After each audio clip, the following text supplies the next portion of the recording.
Hey y'all, welcome back to the channel. I'm Chrissy and this is Barefoot in the Garden. So I just wanted to show you guys the build on the door for the chicken run.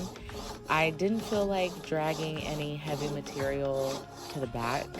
I just wanted to use whatever scrap pieces I had thrown back there left over from the chicken coop build. So I brought my Katana Boy with me, which is my favorite homestead tool. It's so handy. I've used it for so many jobs, and I built the entire door just with this one saw. So I just wrapped the studs to the post just to stabilize them so that I can measure the bottom pieces. I also didn't bring a tape measure to the back, so I was freehanding pretty much the entire build. I didn't even use a tape measure for putting the post in the ground. I kind of just, went about it a really relaxed way, not very stressful. It's a very peaceful build. The weather has been amazing. I've really been appreciating these cool temperatures. It made the job a lot easier. So I'm just measuring the bottom board. I'm gonna use a toenail technique when drilling the nails in. I didn't bring the Kreg jig back here either, so I'm just gonna toenail the screws into the other stud. This build is just a small, I think it's like a 8, maybe a 10 by 6 by 10, and it's just gonna be used to keep the older flock, and then eventually I'm gonna build another portion of it to keep the younger chicks until they're fully mature and I can integrate them with the older chickens. So this saw, if y'all don't know about it, y'all need to check it out. If you are into woodworking or like bushcraft or even homesteading, even your normal backyard farmer can probably use this saw for a lot of projects. It's really rusty because I've used it to cut a lot of live trees, and some of the trees have like a sap that comes out when you cut them down, and I wasn't able to clean it off of the saw because it was so sticky. So it's kind of rusty. I can probably use another one here really soon, but as you can see, it works really good.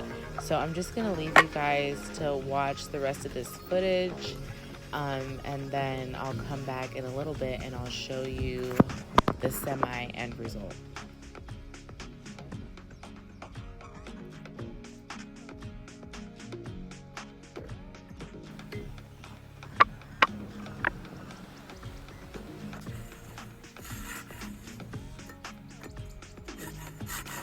This piece here was giving me such a hard time. I think because the measurement that I marked it at, it had like a really big eye right there, and it took me a long time to get even halfway through. I had to take a break.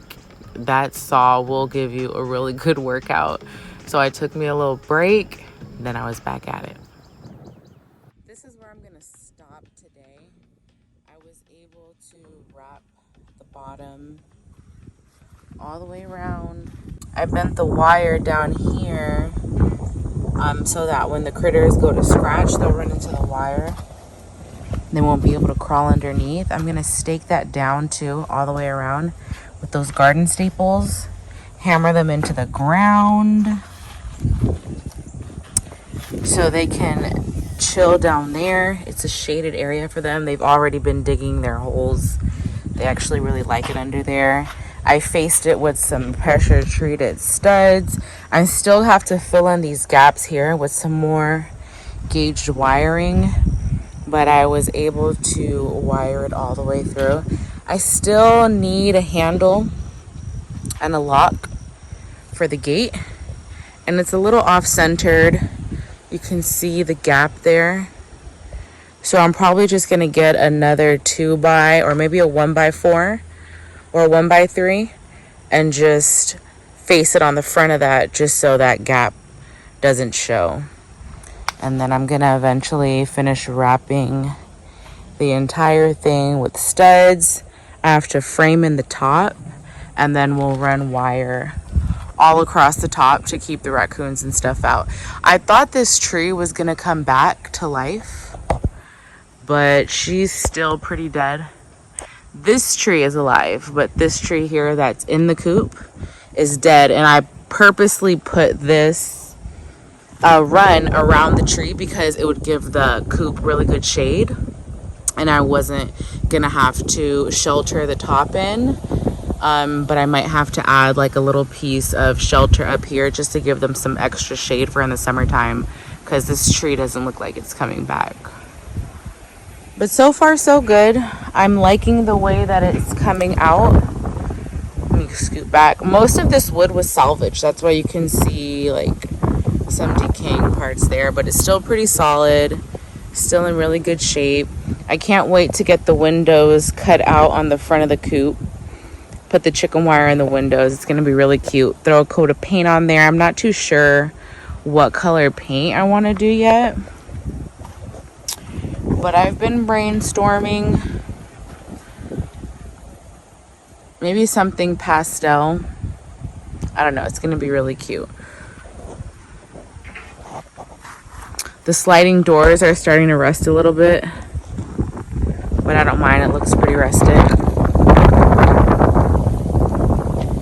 I'll probably come back in and cross the door, or maybe add just a couple horizontal pieces just to frame the inside of the door. I wanted to ask you guys something. I work at Home Depot, and I wanted to know if you guys want like a inside perspective on like sales, certain promotions, clearance items, from like an insider, because I run across a lot of sales in the store, a lot of markdowns that are nationwide. It's not just in my store, and you can find some of these items marked down on the website.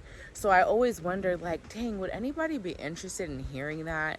Like, would y'all want like individual videos? Like, say if I come across soil that's on sale, should I just give updates on it? Like, I don't know. Y'all drop down in the comment section how you think I should incorporate that. I was thinking like just individual videos, but I always like to get input from y'all. So if you're interested in something like that,